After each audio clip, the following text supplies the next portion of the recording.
are back and we're actually talking baseball. We're not talking football. We're going to take a day off or a couple minutes off. It's actually halftime right now of Monday Night Football. So we're going to be in and out. Just go play Jacob deGrom. Slate's over. That's pretty much that's all you got to do. Just go play Jacob you deGrom. Need one more.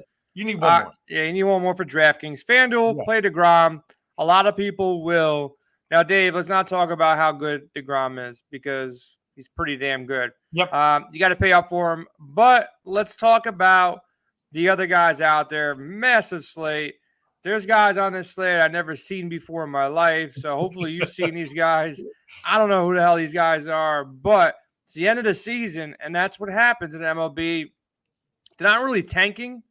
They just playing random dudes. And, these young guys trying to get some at-bats and try to get some innings in the big league. So we're going to see a lot of that. There's about 20 games left for most teams after Monday night. Some teams are fighting. Some teams are dead in the water. They're playing for nothing but a couple of at-bats. We have our projection models live at Win Daily Sports. We got a home run prop model live, and Ghosted it again. And one guy that was on Ghosted's MLB prop model, Tony also went with him as well. And the night's not even over, and they already nailed a home run prop. So kudos to them. We had a great day in the NFL. Someone took down around $10,000 late on Sunday night on a showdown slate. Hopefully get some showdown winners again on Monday night. It was a pretty good slate for me. I hit my Saquon anytime touchdown. I had my biggest bet on that. So I liked hitting that. Hit Clyde Edwards-Helaire for 2 touchdowns. Happy about that. I got Eli Mitchell shares in season long, though, so not too happy about that. How did Sunday go for you? And then let's talk about this pitching slate for Monday.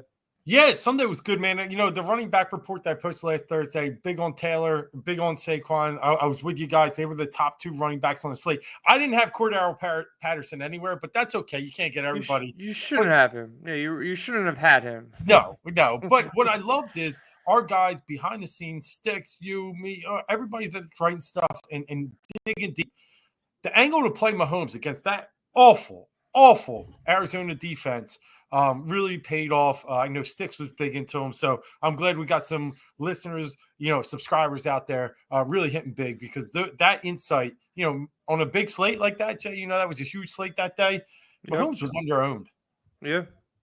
So it was great. But, yeah, man, I'm ready for tonight. I'm ready for some baseball, and I think we got a huge slate tomorrow and some really, really good value. And you already said DeGrom. I'm going to kick it off with Cole. And I'm going to tell you why I am not touching him with a 10-foot pole. Okay, all right. I was about to say, yeah. No Cole for me. No Cole for me. And a lot of the reasons, and it's just that name on the other side of the field. And that Boston name does something to Cole. I know he's 2-0 this year against them, but still a +5 ERA. Let's look at his stats in Fenway over the past 2 years. He has a 6.54 ERA at Fenway. No bueno. No good. There's something about it. Boston's actually been hitting well lately, too. They're 4th in the league in batting average over the past 2 weeks, batting at .282, 3rd in walk rate. We know if Cole gets a little wild here, they're going to be patient with him. And even more importantly, 7th in WOBA, which we always look at. So they've been hitting well. Cole, 14 Ks last time out, exercised some demons against the Twins, but I don't think these demons are ready to be exercised up in Fenway. Yeah, I'm off of Cole. Not a bad start here. He's 10-9. I go DeGrom over Cole. Darvish in play. Yes. Not in love with it versus Seattle, though. Kershaw, probably the safer play against Arizona. I just don't know how long they let Kershaw go. 66 pitches, 74 pitches, 86 pitches. They're in the playoffs. They're the best team in the NL, best team in the league right now. So I think they hold back on Kershaw. So that ceiling game in Kershaw, probably not there. Kyle Wright versus San Fran, not really on that. Kelly versus the Dodgers, no thank you. Gilbert versus San Diego, you can maybe talk me into that. Not in love with it at 8,700, but I kind of do like it. 8,700. Montgomery, 8,400. Yes. I like that. I think they're at home. He's pitching great. The Yankees were stupid to get rid of him. Really dumb. Probably the worst trade I've seen the Yankees make in a long time. And then behind that, is there anybody you like? Who do you like out of the guys I mentioned? And any value plays in this 5K, 6K range that you like for pitching? Yeah, great point. I think Darvish is in play for me because he's kind of that high floor guy. Maybe not a high ceiling, but 19 straight starts at 6 innings plus. 22 of his 24 have gone over 6 innings this year.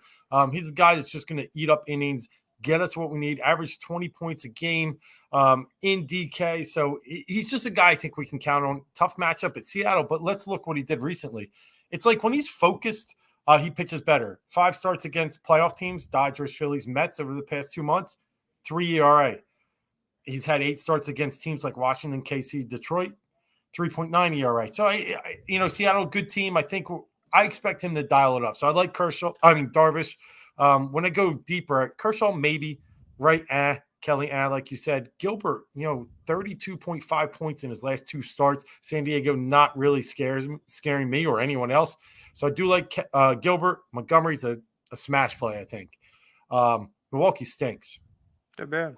So I'm good with that. And then, as we get deeper, I think Dean Kramer is like where I kind of like start to like probably draw my line on, above 20% ownership. Kramer was probably about 20 points per game until his last outing against Toronto where he dropped 9. But before that, he had 6 straight very solid starts. At that 7K range, you get me 20 points, 3X value.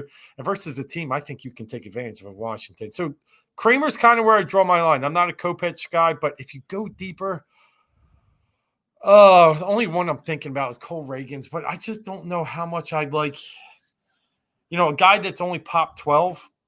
I still don't know. The innings aren't there. He's not making it. I wouldn't go that far. I like the matchup against Oakland, but I think the guy you mentioned, but you didn't want to mention because he's been so bad. GPP's only Kopech. Look, the guy has the pedigree. Like every 5 games, he goes out there and looks like Michael Kopech. Yeah. Every other 5 games, he looks like Mark Buehrle. Like it's not the same guy. He obviously has to figure things out, but the arm is electric. He went out there against Detroit, no hit him, 11 Ks through 6. So that upside is still there at 7,100. I think he'll be somewhat popular. If he's super popular, I'll fade him. I'll go take a shot on Kramer or somebody else. But if he's not popular when slates lock on Tuesday night, I do think 7,100, not a bad spot for Kopech. But let's flip the conversation. Make sure you head over to windailysports.com. Lock in for a free week with promo code WINBIG. You can use it for our NFL products, our MLB products, not just DFS, season long too, and also props. Got prop models and a lot of prop chatter in that expert chat. Now flip it to the other side. There's some teams here who need to win ball games. There's some teams going to get some weak pitching. Dave, give me your top 3 stacks for Tuesday night. Yeah, top 3. We're going to start with St. Louis. It looks like a bullpen game from Milwaukee. I'm really not thrilled with what they're rolling out there. And you got this Pujols, 700 tour going on. And I just think there's a lot. Like you said it earlier, and I think you hit it great. You don't know. Sometimes these teams start to fade in September. They just start plugging in. Well, St. Louis isn't going to just wait for the playoffs. They got this energy, and I really like that. And I think we're going to see some value in them closing out the season, even with this large lead in the Central. And then my other 2, I do like Baltimore, and I think I'm leaning towards the White Sox. I know Kuhl's been okay, but he's not great normally. White Sox actually playing a little bit better, 2.5 out in the Central, have a shot to catch Cleveland. Those are the 3 I lean right now. You got Toronto versus a reliever that maybe goes an inning or 2. So they'll be in play as well. They should be popular. They got the pop, a team that you can go out there and stack any day of the week. You don't need me to tell you. I like the Baltimore call. Obviously, St. Louis, great spot as well. Don't sleep on the Dodgers, man. I know Kelly's been really good, but it's still the Dodgers. So it really doesn't matter who's pitching against them. He's pitched 13 innings, 14 earned runs against the Dodgers.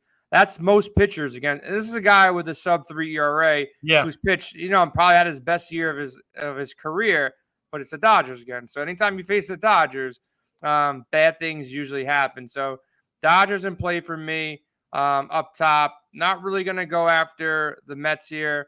Not really going to go San Diego, Seattle. 2 good lineups. I like the St. Louis call. Atlanta in play against Junis. I don't really stack teams too often in San Fran, but it's Jacob Junis. He's been pitching better at home than away, but he still let up 4 home runs in his last 3 games, 5 home runs in the last 4 games. So the home run ball is there. So maybe like a mini stack of Atlanta players mixed in with one of those top stacks that you mentioned. Probably the way to go. Dave, I've been so ice cold on these home run props. You talk to Mike Trout. He's kind of good at baseball. So he hit one with me. Kind of.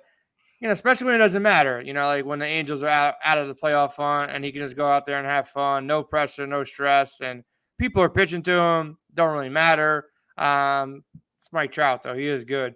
What do you like for these home run props, man? Yeah, let me just say one other thing. Maybe throw the Yankees into the mix. I was going to get there. Pivetta, 11 ERA against them this year, 6 last year.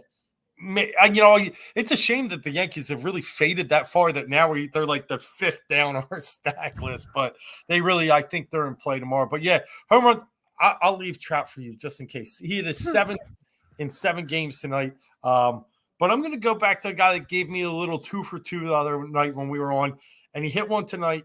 That's Bo Bichette.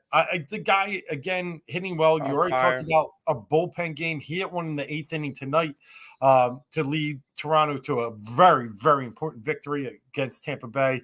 I saw an interview with him, and he just says right now he's just locked in. And he said for the first 4 months he was completely just didn't know what he was doing, but he just feels it now. When those guys feel it, those are the types of guys you want to ride. So I'll take Bo Bichette as my first tomorrow. Yeah, he's 22 for his last 44, not including Monday, and he's hit like 6 home runs in that time span. So yeah, obviously, great call there. I'll go with Paul Goldschmidt here. 35 home runs on the year, hitting 325. Guy's been mashing. Probably the MLB, the NL MVP. I would assume at this point. I think he's got it pretty much locked in. So give me Goldschmidt with my first guy. I like your St. Louis stack here. I think they're definitely go out there and smash. You got a lot of pop on his lineup. They should be dealing with a lot of the bullpen here for Milwaukee. So definitely in play. Check the weather on all these games. Dave, who do you got for number 2? Yeah, guy that's been kind of cold home run wise, but really finally broke one out on Sunday. And I want to see if he can start really breaking them out to help the Astros get going into the postseason. That's Jordan Alvarez. Finally got his 32nd. Been a while. Lining up. Oh, wait, they're early tomorrow, aren't they? That's all right. There's still a home run. Go with it. You can still go with it. So you don't have to hold back. Yeah, I like Jordan Alvarez tomorrow. A guy that, home run hitters obviously like him in bunches. We've seen him with Judge. So, part of the analysis we like to do here is when we see a guy starting to heat up, let's ride that train. And I'll take Alvarez tomorrow. Like that call. That works for me. I'm going to go. Let's go to Baltimore, another team that you like stacking. Let's go with Santander. 3 home runs in the last 10 games, 27 on the year, man. Baltimore, outperforming. So Santander for me, Goldschmidt for me, and you got Bichette and Alvarez, 2 big dogs, 4 home run guys on the slate. Dave probably goes 2 for 2. If I'm lucky, I go 1 for 2 here. But crush some NFL props. We're going to be doing a lot of props. Got a big game on Thursday. Nice Thursday night football game coming up. I think the Chiefs are playing the Chargers, so that should be a fun one. Yeah. Dave, we're going to be doing our NFL DraftCast show either tomorrow or Thursday. Let's play it by ear here. Most likely tomorrow night. The PGA DraftCast is going to be on Wednesday. Tony's been crushing the showdown slates all by himself, nailing home run props during the day as well. So give us a follow at Win Daily Sports on Twitter. Drop that promo code, win big, free week at windailysports.com. Like I said, we had some takedowns in the NFL. Everybody's been happy so far. Week 1 just getting finished on Monday night. So let's see if your Seattle bet comes true. Was looking pretty good before we started the show. I'm not watching the game right now, so I'm going to go back to watching the game. But make sure you check us out at windailysports.com for all your MLB, NFL. PGA is back. Don't forget about PGA and NASCAR because guys have been crushing it there. So the PGA DraftCast show will be on Wednesday this week. And Jared, crushing prize picks, crushing NFL as well. So we'll be out of here. We'll be back tomorrow night.